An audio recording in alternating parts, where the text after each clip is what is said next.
Okay, welcome back. We are going to begin the second pasuk in the Sefer Yehoshua in the first parak, and this is going to be epic. What we're going to be learning about. Primarily, we're going to be dealing with, well, obviously the second pasuk, but what that will entail is about consoling someone who just lost a deceased. In addition, we're going to be learning about why there is a mitzvah or a good deed to bring joy to someone who is going to get married. Seemingly, you don't need to because he's already so happy. We're going to see a fascinating explanation of this. And additionally, we're going to talk about humility as well and some other topics. And it's all going to tie back to what we're dealing with in the second pasuk. Absolutely packed. Also, whoever's watching this for the first time, we already have six different parts on the introductory, or maybe five parts of the introduction to Sefer Yeshua. And on the first pasuk, it's a three parts on the first pasuk. So definitely go to the Yeshua playlist and go. It's organized, it's in order, follow it through. Okay, that being said, we're gonna do a screen share. And by the way, just if anyone doesn't want the screen share anymore and just wants like more of a lecture, I guess, without the screen and just wants the full screen and so that you could see me, just leave a comment in the comments and that could certainly be changed and catered to. Okay, we're gonna start the second pasuk right over here. Second pasuk. Moshe Avdi Mace. All right, so if we go back to the first pasuk, it's talking about and Vihi Achrei Moshe Eved Hashem. It was after the death of Moshe, who was a servant of Hashem. By the way, we asked many questions, and two of them that we didn't answer yet is why does it say Vihi? Vihi always refers to something bad happening. What bad is happening over there? Tonight we're going to answer that. And Achrei. Why does it say Achrei? Achrei means after a long period of time. So what's going on over here with that long period of time? Anyways, it was after that, Vayom Hashem Yehoshua bin Nun, and Hashem told Yehoshua, the son of Nun, Misharis, Moshe was a servant of Moshe, Lamor, saying the following: Moshe Avdi Mace, Moshe, my servant, died. So this is Hashem talking to Yehoshua that Moshe died. Va'ata, and now, because it's with an ayin, so it means and now, as opposed to with an aleph. Va'ata, kum avor es Yardin. Go up and pass through the Yarden, which is the Jordan River. Yardin has that. Va'ata, here it is with an aleph. You, v'kola amazeh, in this entire nation. El haaretz, to the land. Asher anochi noisin lahem lebnei Israel, to the land that I have given the Jews. So you clearly see that the land is being given to the Jews. So I just want to point out, this is a total side point, I'm just thinking of it now, but a lot of people are saying free Palestine and all this stuff. Look, I am certainly not an expert in history, but I do know how to read a pasuk. And this pasuk says that the land of Israel is given to the Jews. All right, and there's earlier pasukim as well. So I don't really know how anyone could say otherwise. This is agreed by everyone, to my knowledge. So, okay. But again, not the point what we are dealing with over here. But yeah. Also, for those haters out there who are leaving comments like Free Palestine and all these things to me, or other things like, buddy, like I'm not running Israel, number one. Number two is it has nothing to do with the content that I'm putting up. And number three, you probably don't even know what you're talking about anyways, and you're just full of wrong information. So you're a loser. Okay. But anyways, yeah. Like someone just wrote recently, like, stop killing babies. Like, what is wrong with you? I'm not killing no one. These people are totally uneducated. Like, what would you do if someone went in your house, killed the people in your family, but before doing that, they raped them and then they cut their arms and legs off after they killed them to parade them through their town? Like, what's wrong with you, you sicko? You didn't do anything wrong.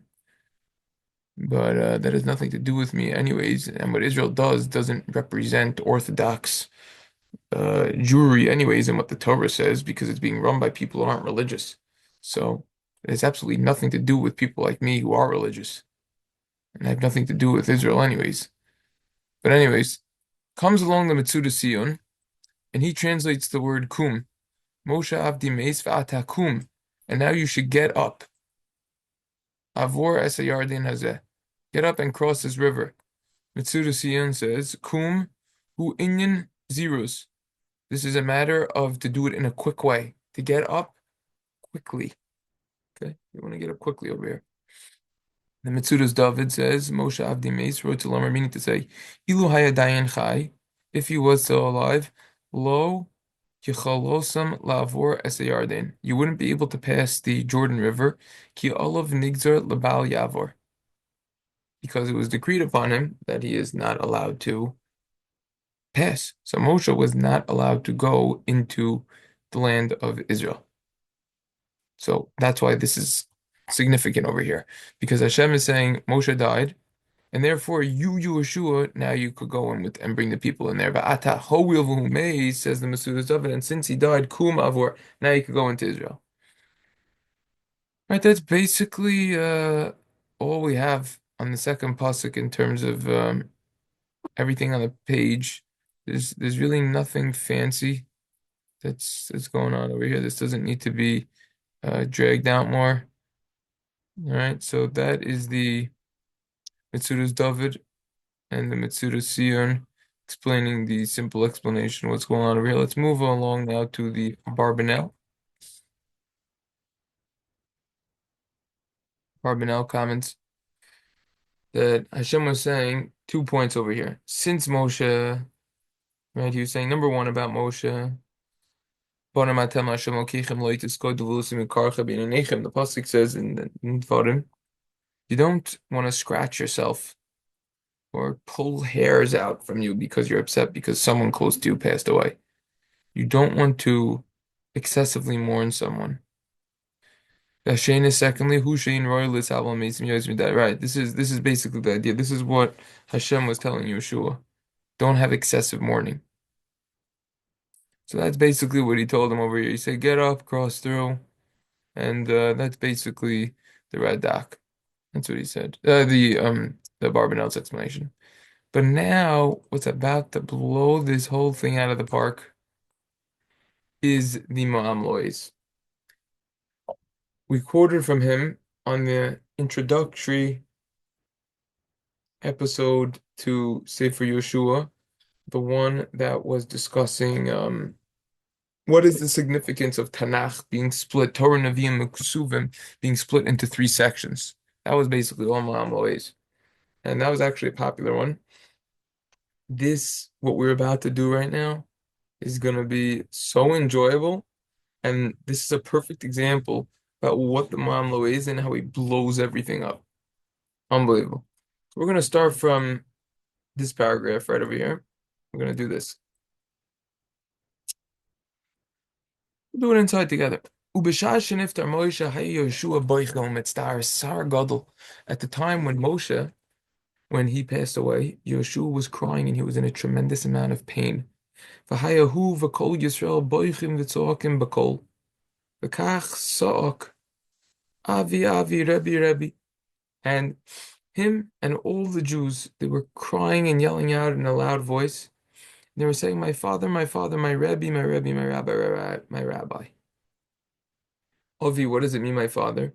Shegidleni, that you raised me. That's what they were saying with my father. For Rebbi, what does it mean, my rabbi? Shalamdeni Torah, that you taught me Torah. And this is how they would go, and they would cry for many days.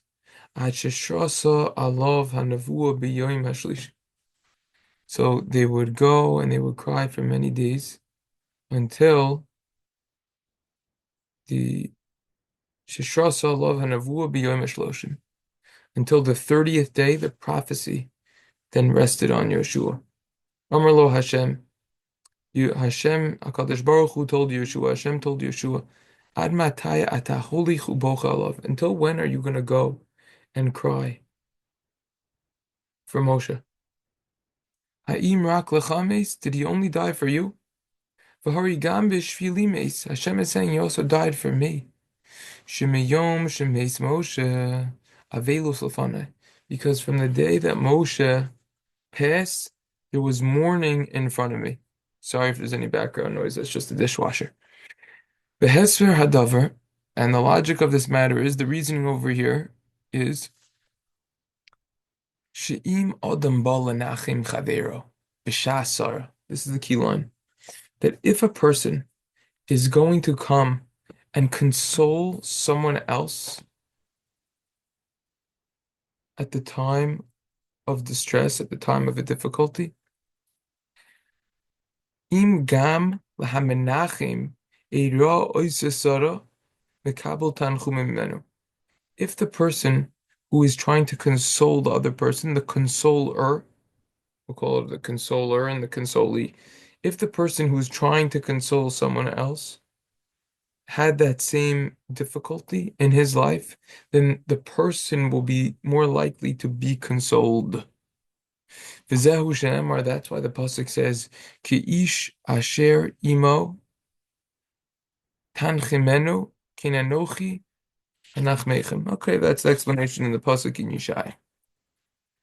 Okay, now what we're going to do over here is we are going to continue and we're going to actually go through this entire section. And believe me, this is a life changer.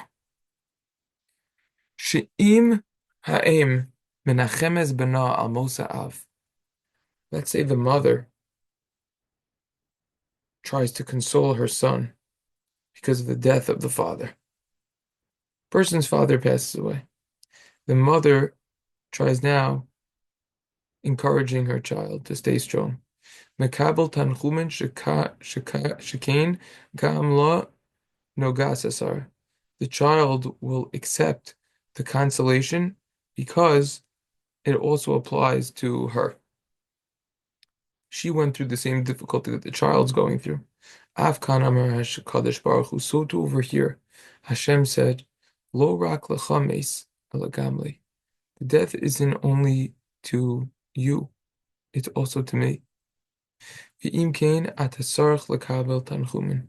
And if that's so, then you need to accept, you need to receive the words of comfort. That's what Hashem was telling Yehoshua. Hashem himself was attempting to console Yehoshua, saying, the death affected me also. If I could handle it, you could handle it. Moshe avdi meis. The pasuk says, Moshe, my servant, died. V'yesh begimel tevos elu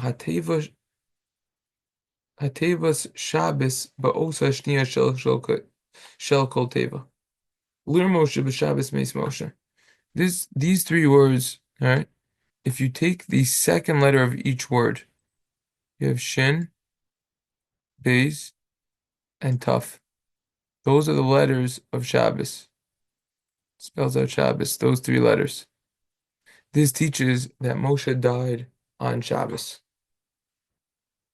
Cool idea. Very cool idea. Yesh mefarshim. Some explain apsukim ha'elu, these psukim, in the following manner. Shehim ba'im l'lamadnu shebikesh HaKadosh Baruch Hu lenachem es Yisrael al petiroso shel Moshe Rabbeinu v'shalom. They're coming to teach us that Hashem came to console the Jews when Moshe died. V'yivchu shela'acher shebachu v'hespidu also shloshim yom, after they cried and they eulogized for 30 days, Moshe, as it says at the end of Parshas V'zos Bracha, lo nizkara adaisim, they still weren't appeased. Adayin v'hosifu livchois v'lhezavo v'haloisem al libam ha'aveda she'avdu manig gadlu meir kol kach she'otziam mesaras rabbos kol kach. They weren't appeased, and they started crying and mourning when they realized what they lost. Such a great leader. Took them out from so many difficulties. Amr, they said, Kama pamim chatanu. How many times did we sin lifnei HaKadosh Baruch Hu, in front of Hashem? V'hechasu l'fon of Yisbarach, and we angered in front of Hashem. And Moshe came, his palo ba'adanu, he davened for us, pious as Barenu, and he appeased Hashem. Va'od nitztaru Yisrael kishahayu meharim ba'asad. And furthermore, there was pain. The Jews had a tremendous amount of pain when they were thinking in the future. And they said, now we're not going to have a prophet. We're not going to have a prophet who's going to be an intermediary between us and Hashem, like we used to have. And now we really need Moshe. Sha'anu oimdin ba'avur hayardim la'achim im kol kach harbe malachim k'dei linchol es haaretz, that we are standing right now to pass the Jordan River, to wage war against all of these kings in order to inherit the land. This is a milchamas mitzvah. It was an obligatory war that they were commanded to do based on what Hashem told them. And they were worried because Moshe wasn't around. V'atzar hayakafel, and the pain was now doubled. Shema'az sheniftar Moshe nistalik mehem be'iro shel Miriam. V'anoni hakavod shahayu holchim imam. It was a doubled pain because now that Moshe died, they didn't have the well of water of Miriam. They didn't have the clouds of glory that were with them in the desert. V'od sheish oimrim shema'az sheniftar Moshe pasuk mann. And some say that once Moshe died, they no longer had the mann either. Keitzad na'ala al da'aseinu la'alois. How could it go up in our mind to go up the lichfoish es Eretz Yisrael and to conquer Israel? B'shah shechaser lanu keser roshenu, at the time when we don't have the crown of our head. How could we do this without Moshe? They said. Kisharah Kadosh Baruch Hu es banav. V'hinei heim shiruyim b'tzar gadol, when Hashem saw his children, and they were placed in a tremendous pain. Kazeh rotza lenachim oisem. Hashem wanted to console them, and to appease them b'dvarim ni'imim, with verbally, with nice words. U'bachar l'shloach lehem nichunim al yidei Yehoshua, and Hashem chose to send the words of consolement through his messenger, through Yehoshua, specifically Dafka, v'lo biyad acher. Why? Hein mipnei sar kol Yisrael shahaya echem. Number one, Yehoshua was in pain just like the other Jews. Behain, or mipnei sara hameyuchad she'avalo rabo shaya mishar sotamid. Yehoshua was in extraordinary pain. He was in a tremendous amount of pain because he lost his Rebbi, who he served. But all the Torah that Yehoshua learned was from Moshe.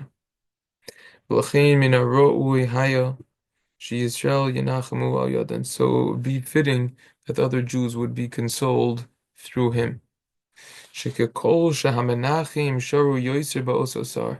Because the more who's someone who's going to get consoled, the more that the person consoling is dwelling in that pain that the person who he's trying to console is, so too will the person get consoled. And that's why it says over here, ויהי אחרי Moshe.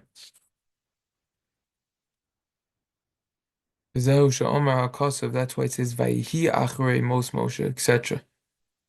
Because he says, we know Vayhi is Lashon Sarhu, it's a painful type of language. And the word Achere, after, it was after the time, like we asked the two questions. Morish Avru Harbi Yamim, it shows that they passed a lot of time. Zehu Abiyur. That precisely is the explanation over here. Vayhi Achere Moshe Ma'acher Shah Yisrael Sharuyim B'Sar Gadol Achere Shavar Yamim Rubim.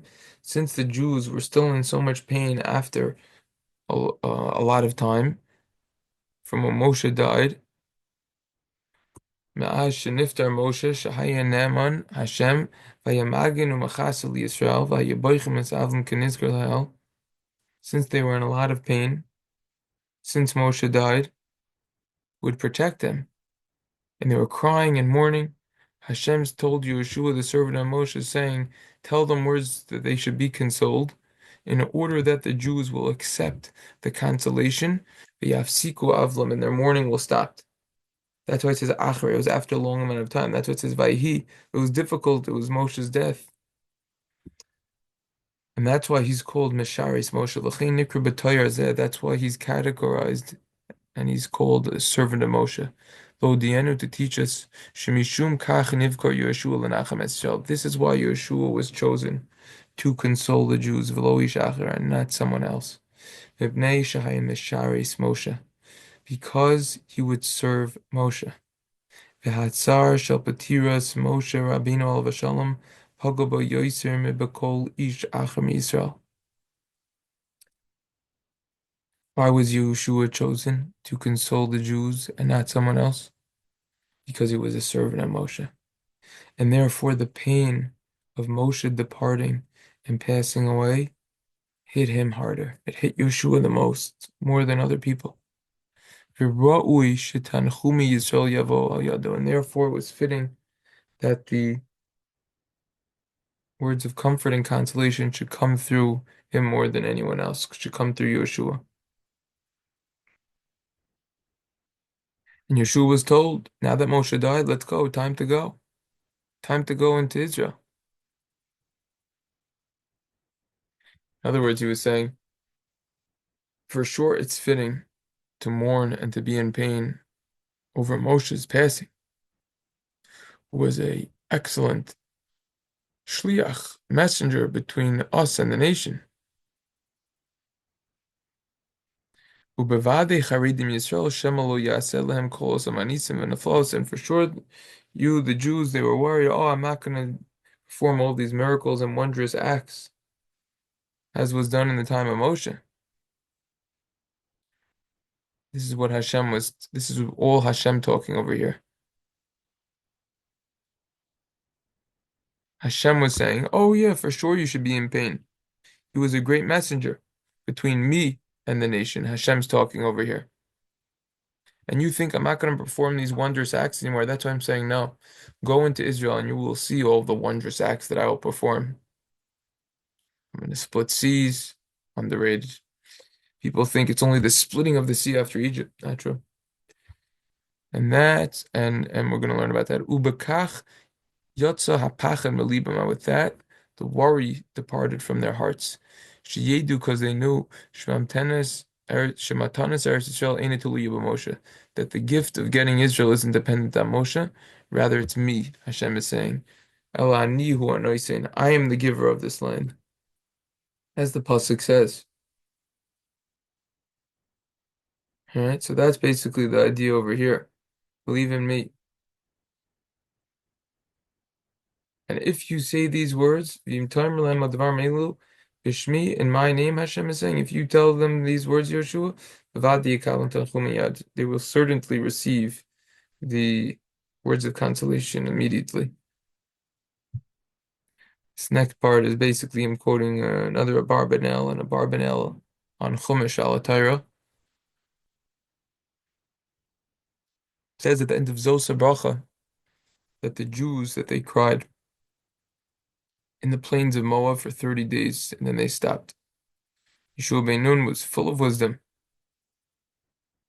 and they did what Hashem commanded Moshe.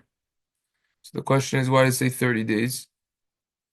And then the pasuk says, "Vayitamu yemei bechi," that the days of the crying ended for the mourning of Moshe. Furthermore, by Aaron, the pasuk says that they cried for them. Yivchu es Aaron shloshim yom kol beis Yisrael. They cried 30 days, the entire house of Israel. It doesn't say Vayitamu yemei bechi avel Aaron. It doesn't say that it was completed. Days of the crying for Aaron. So one answer is, after Moshe died, they wanted to continue the mourning even after 30 days. However, after Hashem told Yehoshua to console them and cross the Jordan, they became consoled and they stopped crying. Therefore, it says over there, these two psukim together, that Moshe's mourning stopped and Yehoshua was filled of wisdom, because he was a prophet. And Hashem told Hashem told them, Moshe died, you should go cross the Jordan now, the Jordan River. And that's why they listened to him. and the mourning stopped. They stopped mourning. Yeshua filled the place. So from over here we see that's that. Next part. So from over here we see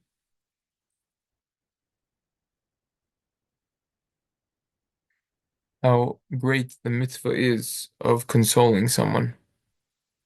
Because Hashem himself consoled Yehoshua.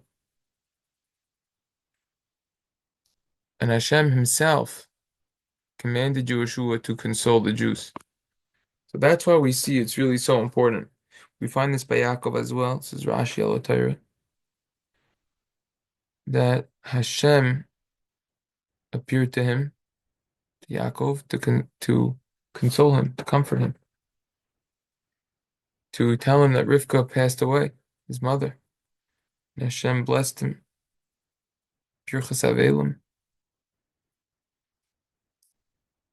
So too in the future, Hashem will console us from this exile. That's what we say in the Bracha of Avelim, Baruch Menachem Avelim B'Binyan Yerushalayim. Blessed are the mourners in the building of Jerusalem. So from over here, we should learn a lesson. We ever have an opportunity to pay a shiva call, console someone, even if we're older than the other person. We shouldn't say, why should I be involved with the pain of other people? Val yoimer ma li la'asik b'tzarim shel acherim. Dai b'tzar atzmi. Say, I'm busy with my own pains, with my own life. No. Don't have that line of thinking. That's a wrong way of thinking. Shima Adam Merachim al Chavero, someone who has mercy on his friend. Afa Kadosh Baruch Hu Merachim alav b'sha'as sara. So too Hashem will have mercy on you at a time of your distress. Shebe mitzvah zo shel nichum avelim, because this mitzvah regarding comforting mourners. Milvad hachesed sho'isim achayim osagam chesim amesim. Besides for the mitzvah that you're doing with people who are alive, you are doing a mitzvah for people who are dead as well. They say that something very special about the mitzvah of doing chesed for act of kindness, or chesed shel emes, kindness of truth, for someone deceased, is they can never repay you back again. So you know it's not for ulterior motives, that it's lishma. It's for its own sake. That's what's special over here. And he quotes the Gemara in Masechah Shabbos. It's the Gemara in Shabbos on Kufran Beis. There's a story that someone died without children, and he didn't have any relatives that were going to mourn for him. And this fellow died. This fellow died in the Beniftar Haya, Beniftar Zeh Hayadar B'chayav, that's that word. And this deceased, he lived when he was alive, he was in the neighborhood of Rabbi Yehuda. Rabbi Yehuda took 10 people, went to the house of the person who passed away, and sat there a little bit. That's what he did for all the 7 days of the mourning period of the Avelos. This deceased came to Rabbi Yehuda in a dream, and he says, Tanuach da'asecha kishem shinachtes daisi, that your mind should rest just like you rested my mind. In other words, you helped me out. So we see from this story the mitzvah of tanchumi avelim, of mourning, and how important it is of consoling, excuse me, whether someone's alive or not. And that's why Shlomo HaMelech says, Tov laleches el beis ava meleches el beis hamishcha b'asher usov kol adam b'hachai yitin al libo. It's better to go to a house of mourning than a house of feast or a wedding, a party, because at the end of our life, that's what we're going to be. We're going to die. And therefore, we'll pay attention to this fact while we're alive. So that's the idea. That's why it's better to go to a house of mourning. Shlomo Melech, the wisest of all men, said this. That's the idea over here. When you are malava other people, when you escort other people, you go to a funeral to the next world, you will merit longevity as well, and years that they will escort you. You'll merit longevity and merit that other people will escort you. When you console the mourners, you will merit that you will also be consoled as well.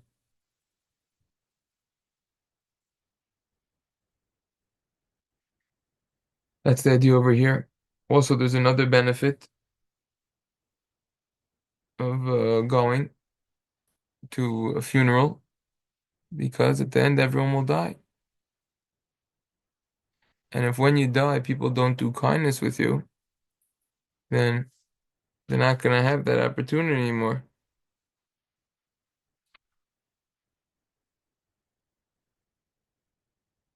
When someone dies, it's the last chance to do kindness for that person.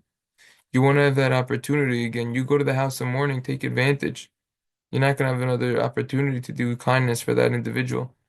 Unlike by a wedding or another type of simcha, another type of mitzvah that you go to, bar mitzvah, whatever, you don't go to that one. That's fine. You can't go because you could now do chesed in another way for that individual, go to another party that he's having. So in other words, do you have another opportunity to do it or not? That's what it comes down to. This next paragraph over here, this is absolutely uh unbelievable stuff. I actually know this very well, what this is. In fact, at the Shabbos Sheva Brachos, after we got married years ago, so on the Shabbos Sheva Brachos after the wedding, when everyone was there were like 100 people or so. It was in the shul, we made a nice meal, Suda and everything, and there was like 100 people there, and I said this off the top of my head. This idea, it was important enough and I remembered it. I'll say it first, and then I'll tell you what my wife told me after. He says that this is only talking about a meal that is optional. Right? Sorry, it's not talking about a meal that's optional. For sure, if you're talking about going to an optional meal, you're just talking about going to a restaurant, no question. It's better to do the mitzvah. And for sure, it's better to go to the house of mourning. Right? This is even talking about something that's a mitzvah. Still, Solomon, Shlomo Melech, the king, is saying better go to a house of mourning. Right? Let's say, for example, you could go to a bris, right? Or you could go to a wedding. Chasen, chasen kala. These are mitzvahs. Even so, Shlomo Melech says it's better to go to the house of mourning, even though it's such a big mitzvah to bring joy to a bride and groom, chasen kala. Go to that wedding. Why? Why is it so important? B'nei shekol chasen bardas. Every groom who has knowledge, mahaher belibo, he's going to think in his heart. V'shol, and he's going to ask, Lama nitztavenu al mitzvah zo shel pri. Why are we commanded? Why am I commanded on this mitzvah of being fruitful and multiply, to have children? Well, what's the reason for this commandment? It's the first mitzvah in the Torah. Pruruvu, maluas haaretz. Bevadad mipnei shesov kol adam lamos. Because for sure, at the end of the day, everyone will die. This is not the simple reason, by the way. There's many reasons for this.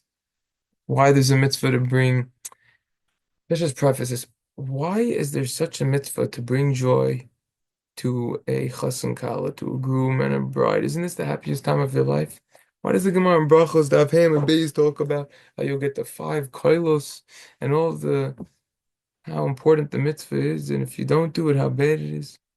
So there's a lot of answers. This is a unique answer. So a fellow's gonna think, why do I need to get married? To have children. Because at the end of the day, everyone will die. Therefore, we have to be involved with this mitzvah. As the pasuk says, Lo tohu bara l'shevas yisar. The world wasn't even created for nothing; it was created to be inhabited. Vote and furthermore, she'im adam meis below ibanim ve'in mi sheyarshenu v'yisavlo alav. Furthermore, if a person dies without children and he has no one who could inherit him and mourn for him, v'adai misasa mara rachman litzlan. For sure, his death will be very bitter. Ve'im lo haisa misa ba'olam lo hayinu mitzav ma priyavia. If everyone would be immortal, if there wouldn't be death in the world, right? So then we certainly wouldn't be commanded on Puruvu, right? The only reason why we're obligated, sorry for the noise, just the dishwasher ending. So if we wouldn't be commanded on the mitzvah of being fruitful, multiply, and having children, so we wouldn't be if there wouldn't be death. But there is death, so therefore we're commanded to have children. So in other words, I mean, no one really thinks this because no one really thinks this hard, unfortunately, and this much. But someone who actually thinks, I mean, I knew this before I got married. That's because I learned it though. But even someone who didn't learn this maybe thinks in the back of my mind, wait a second, why should I have children?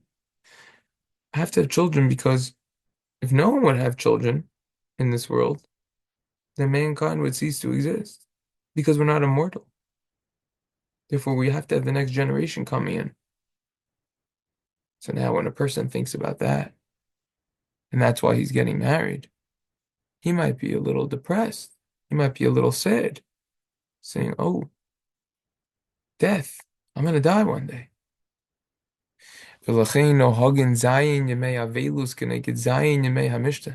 That's why there's 7 days of a mourning period. That corresponds to the 7 days of rejoicing after a person gets married. The Shever Brachos. Lir Moses alludes to She'chuppah va b'makom hamisa. That the chuppah, that we have the chuppah,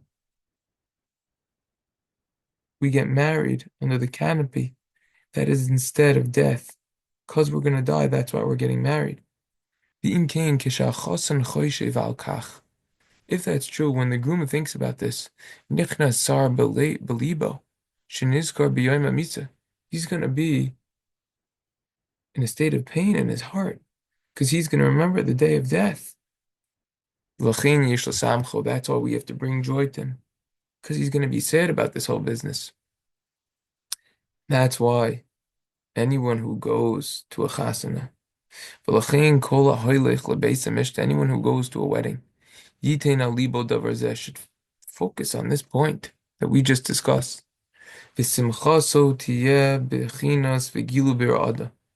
And his joy will be under the category of he shall rejoice while being in fear as well. Like the Gemara in Brachot says on Lamed Aleph, that in a place where there is fear, in a place where there is joy, there should also be fear. Like we find in the Gemara,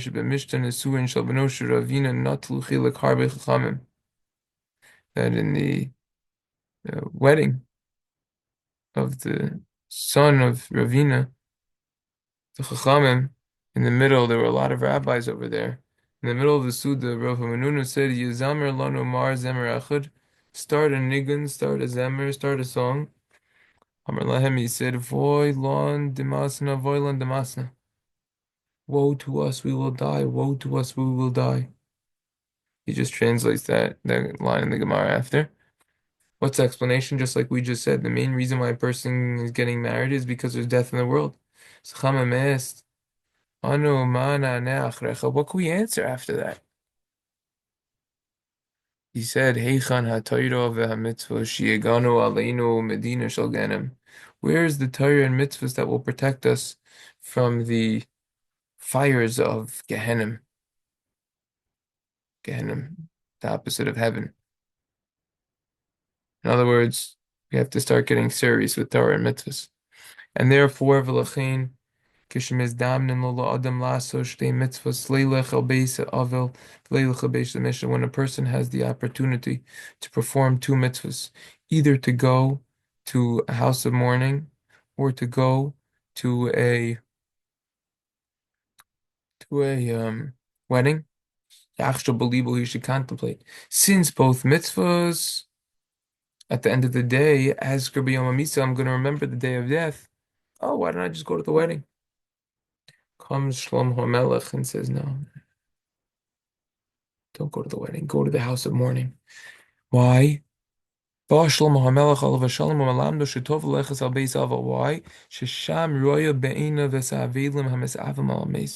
When you go to the house of mourning, you will see the mourners who are mourning over the deceased. And certainly, once you witness that with your own eyes, nishbar libo bekirbo, your heart will be broken within. V'kolcho shel nichlash, and the strength of your evil inclination will weaken. Loikein bebeis hamishta. This certainly won't apply by a wedding.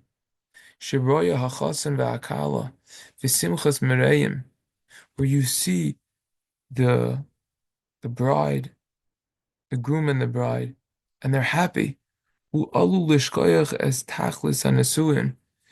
will be prone to forget the purpose of the marriage and the wedding.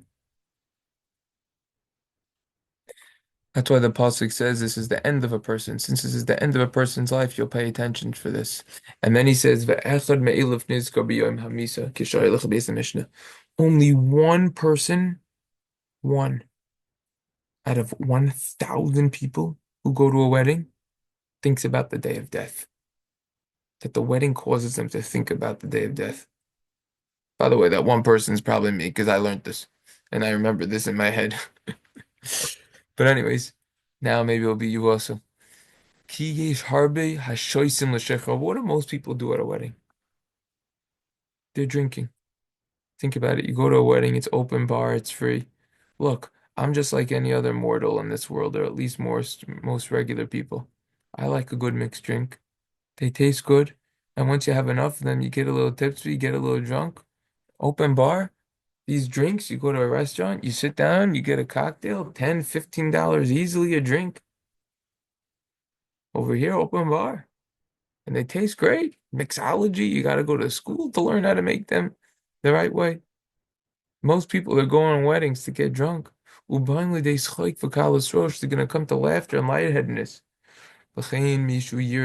Therefore, someone who fears heaven, Yizahir b'davar, he should be careful with this matter. And he should not increase and have a lot to drink with intoxicating beverages. Why? Because the point of the wedding is to remember the day of death. Anyone who gets up and rebukes others for this, tavo of bracha. A bracha should come upon that individual. And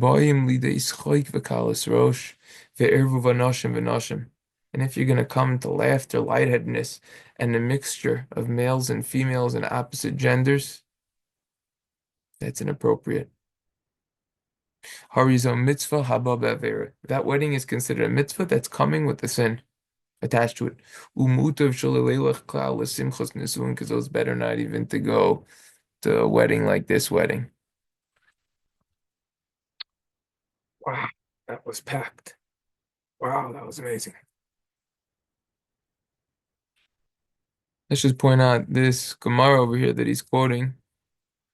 This Gemara in Brachos on Lamed Aleph talks about over there. Taisus over says that's why there's a custom to break a glass cup because it brings a certain seriousness to the situation. Because a lot of times the weddings they could get out of hand. This is another point. We don't believe in mixed dancing. We don't do mixed dancing. We don't intermingle with other genders in a what's the word? Frivolous manner. It's not something that we do. That's what he's saying over here. That's exactly what he's saying.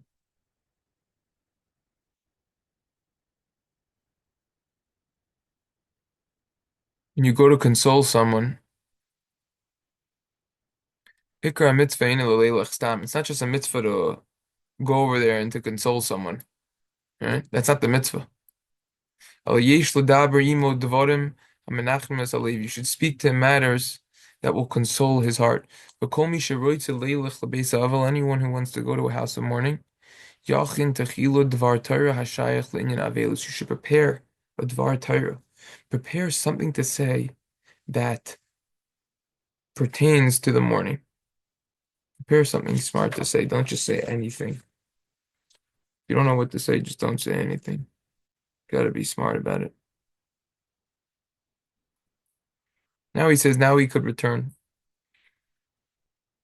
Some explain that after the death of Moshe, the Jews and Yehoshua were in a state of great pain. Because when Moshe was around, they forgot 3,000 halachas. I forgot to go through that Rashi. Rashi quotes it. I already quoted it. So they forgot 3,000 Jewish laws, halachas. So all of the Jews came to Yehoshua and they said, we need to know the halachas, but he couldn't remember them. So the Jews, they wanted to kill Yehoshua. Yehoshua prayed to Hashem, davened, that he should be notified what these halachas were. And they responded, Lo b'shamayim, it's not in heaven. It's a Gemara in Tamura Tezayin, which means you got to figure it out over there on planet Earth. He said, go to war and prepare yourself to cross the Jordan. And then you'll figure out these halachas. So these halachas were hidden until Asniel came, which we'll learn about in the future, Sefer Shoftim, and he returned them through his pilpulo, through his pilpul, his logic and deep thinking. Why did these halachas get forgotten? Because in the day when Moshe died, Moshe told Yehoshua, Moshe asked Yehoshua, ask me any doubt that you have in the Torah. So Yehoshua responded, all the days that I served you, I didn't lack anything, even for one moment from the Torah. So I don't have any doubt. So at that moment, Yeshua's strength became weak, and he forgot these halachas, as is discussed at the end of the parsha of Zos HaBracha. So that on Yeshua's level was considered arrogant. It had the dust of arrogance, avak shel gaiva. And Hashem is medaktik ima sadikim kachut hasayra. Hashem is precise with the sadikim, with the righteous people, like a strand of a hair, like we just discussed. We were talking about Pesach, of why we're so stringent by chametz and the Pesach Seder Divrei Torah playlist. So the idea over here is that Hashem is very precise with the tzaddikim, like a strand of hair, in order that they will receive reward in the world to come. That's why the pasuk says Vihehi. Vihehi is a language of pain, because he was in a lot of pain. It was pain to Yehoshua because he forgot these halachas. It was pain. Then he says that this characteristic of arrogance is very bad, and it comes from 7 reasons. Reason number 1, good looks. Person's good looking. A lot of times he'll become arrogant, like Avshalom, David HaMelech's son. He became very arrogant, and he wanted to rule, and he killed his own father. Terrible. I'll have to learn about that episode over there in Sefer Shmuel. So what's the way to get around this? What's the tactic? Don't look at your external body and appearance. Look what's happening on the inside. All the filth that goes on in the body. That's the way to solve that one. Reason number 2, strength. Person contemplates his strength, and he says, "Oh, I don't need to be so spiritual anymore." The tactic and the way to solve that is contemplate. In comparison to Hashem's strength, you're nothing. Furthermore, there are many scenarios, giburim biyad chalashim, that the strong people were given over in the hands of the weak people.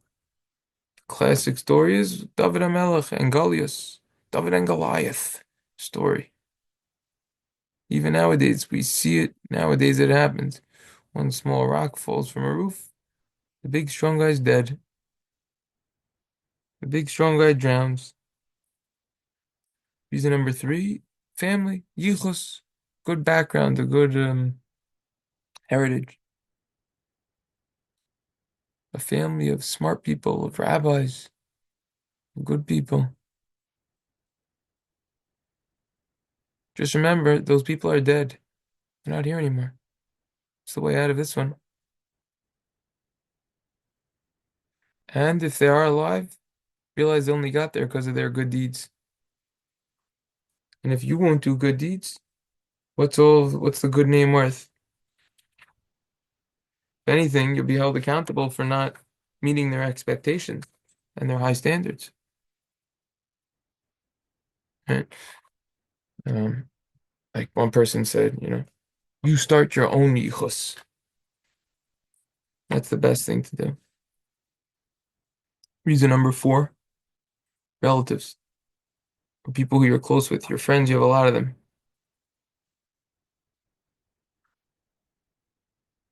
So, what does it say? They're not really your friends. When you're going through something difficult, they'll all distance themselves from you. Reason number 5, wealth. Person has a lot of assets. Person has a lot of wealth. Houses, whatever it is that he has, will become arrogant.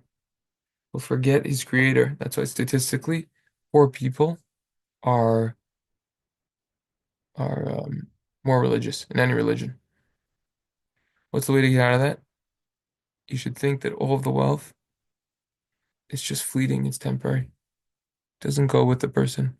Like Shlomo Melech says, "Hitayif v'necha bo v'neinu," cast your eyes away from it and it doesn't exist anymore. Mishlei Chav Gimel. Meaning the amount of time it takes you to blink. See this? That amount of time could all be gone.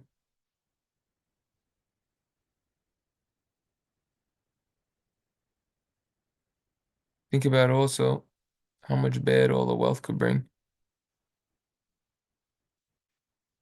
Think about now how much more you need to be worried it could get stolen. Thieves will come. Some people that try to do crazy things to get all your money. When you think about that, you will have a lot of worry. And it could all be for your bad. Reason 6, your wisdom. You're very smart. You're a smart guy.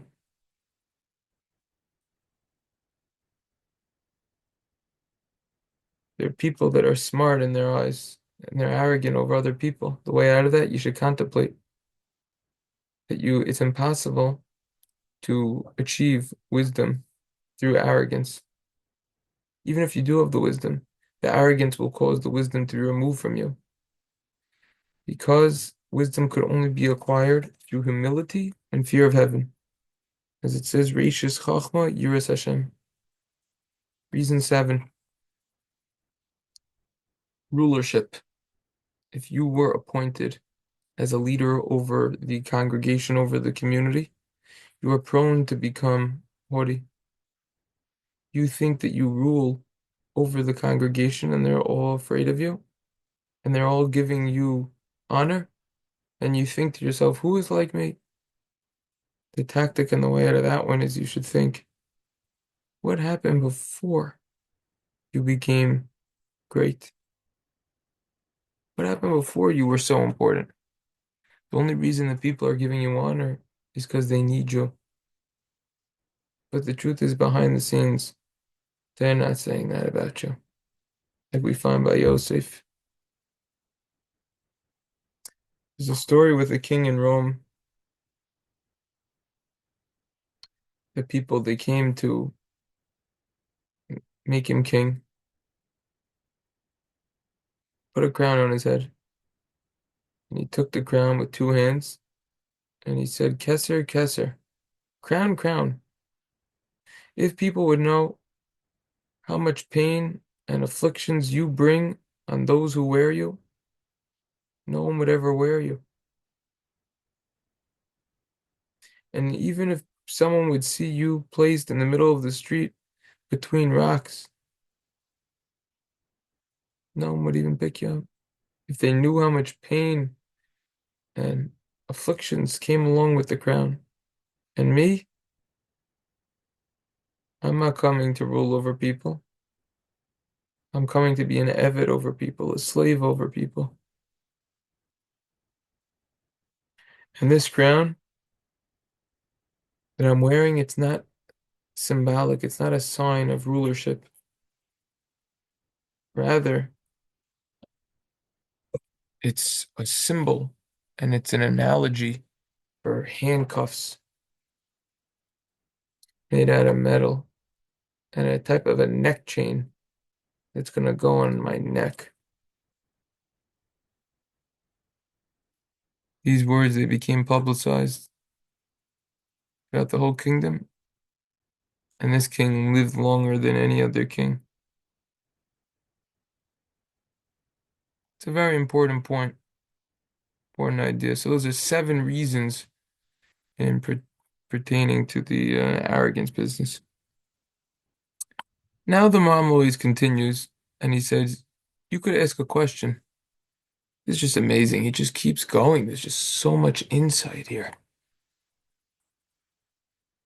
You could ask the following question. Why didn't Hashem return and tell these halachas to Yehoshua? Think about that. Why didn't he tell them to Yehoshua? Yehoshua already heard them from Moshe and he forgot them. So he says the Torah was given from Har Sinai, Mount Sinai, and it never gets changed forever. That's what the pasuk says. Lo yisosef alav v'lo yisigrim minhu. We can't add, we can't subtract from whatever was told to us. Hanistardos la Hashem Elokeinu v'haniglos lanu v'neinu ad olam lasos kol divrei Torah zos. We can't change it. And the pasuk also says, Lo b'shamayim hi. Torah is not in heaven. Rather, it was given to us down here on planet Earth.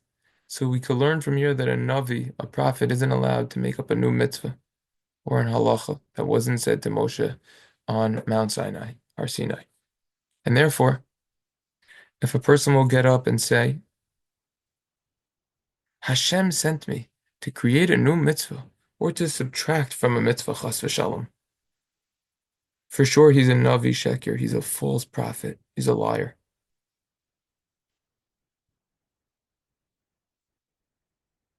He's coming to deny the prophecy of Moshe. This is one of the 13 main principles of faith. Similarly, we find that Moshe's name, the gematria of Moshe's name, Moshe Rabbeinu, is 613. Let's do that together. A shin is 300. A resh is 200. That's 500.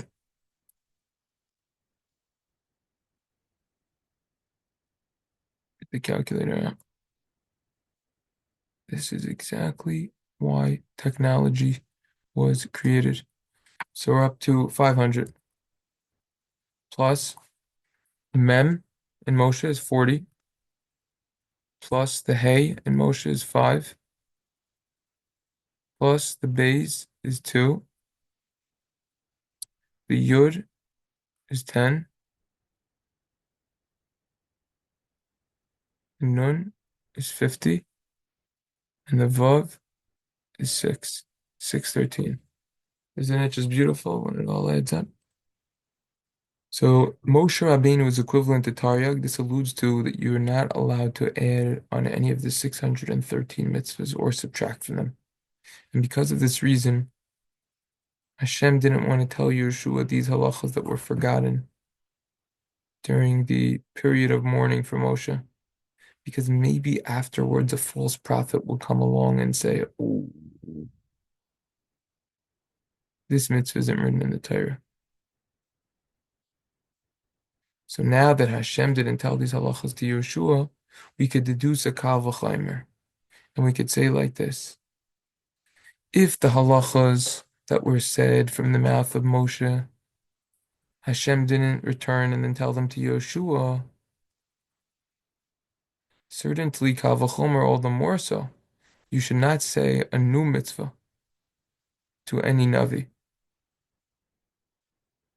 In other words, if the mitzvahs weren't allowed to be told to Moshe, if to Yehoshua, excuse me, if the halachas that were told to Moshe originally and Yehoshua forgot them, but they weren't allowed to be told to Yehoshua, certainly you can't have a new mitzvah now coming from another prophet, a new one. And someone who does so would be called a Navi Shaker, a false prophet.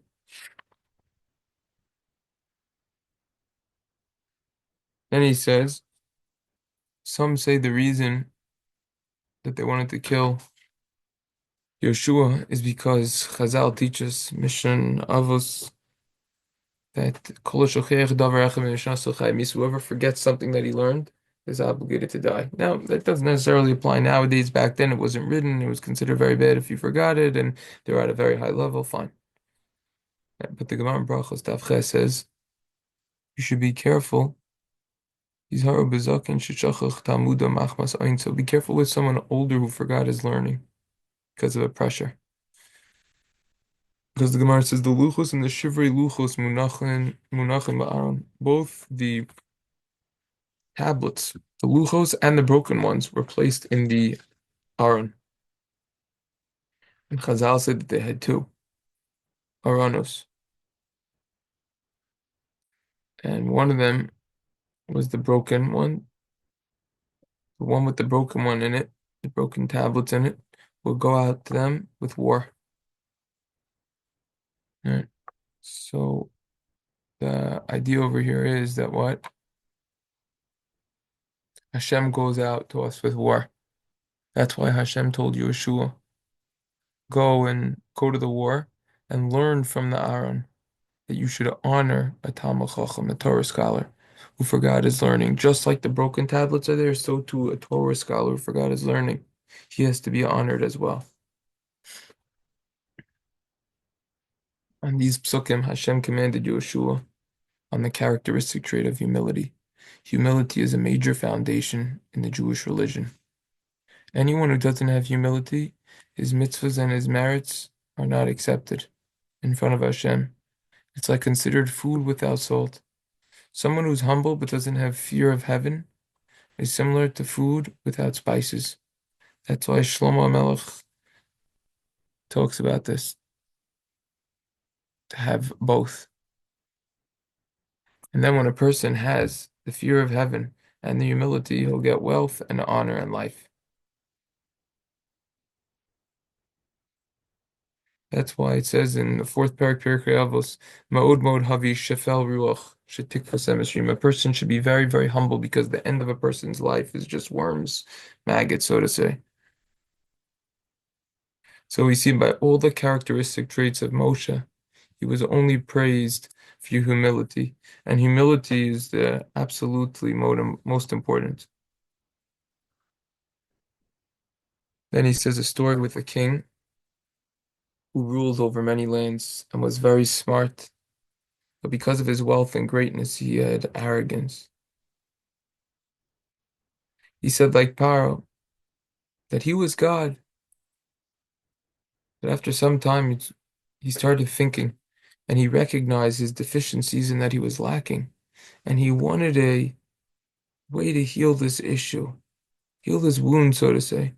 He called over a chacham, smart individual, and he said, I want you to tell me, how can I get rid of this arrogance problem that I have? So the wise person said, you should refrain from a few things. Firstly, you should eat less very fancy food. Secondly, you should stop wearing fancy clothing. Thirdly, you should decrease the size of your army. The king did this, but it didn't help. So the wise person started thinking, and he found another way to heal the king. So as he was talking to the king, he said, let's go travel outside by the trees and by the beautiful garden that you have. So when they were between some very nice trees and bushes and flowers, he would, the wise person started praising all of the beauty that they surrounded them and their smell until they finally reached a place that smelled awful. It smelled disgusting over there from this filthy type of water. So what happened was that the wise person, he delayed there. They started walking there and it smelled terrible. There's terrible water over there. So the wise person, he delayed a little bit, closed his nostrils by using his hands, and he started making movements as if he was really thinking hard. King asked him, "There's no better place for you to think? You gotta think over here? Stinks over here." The wise person said, "That's precisely the point. What do we see over here? We have such beautiful trees and bushes and plants. They smell so nice. And over here, we're in such a smelly place, right in the middle of it." So he said, "Where did this bad smell come from?" So he said, these fruit, they're very nice, and they go through our bodies. And once they go through our bodies, they produce a bad smell, right? After when you go to the toilet. In other words, after a person eats, the food passes through the body, and then it turns into something that doesn't smell good. That's where that smell came from. So when the king heard this, he became very happy, and he understood the rebuke of the wise person, that it is not fitting for a person to become arrogant, because at the end of the day, he's a vessel filled with embarrassment and shame, so to say.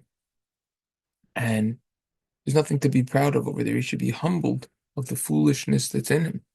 And from that day and on, he went and he lowered himself. The king came until the people of his country ended up murmuring and say that, oh, this isn't even respectful enough for the country.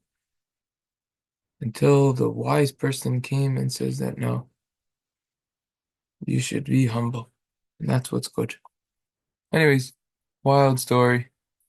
You see, humility is important. That's the idea over here. Apparently my kid's tooth is hurting. Now, he says one more story. Wrap it up with this. He said we heard from older people in Turkey when the king, when he would die, they would appoint the son in his place, and they would put his father's body on shrouds, and they would make the son king, but they would make him go in front of his father so that he won't get arrogant and see ein shilton b'yom hamavis. There's no position of authority, rulership on the day of death.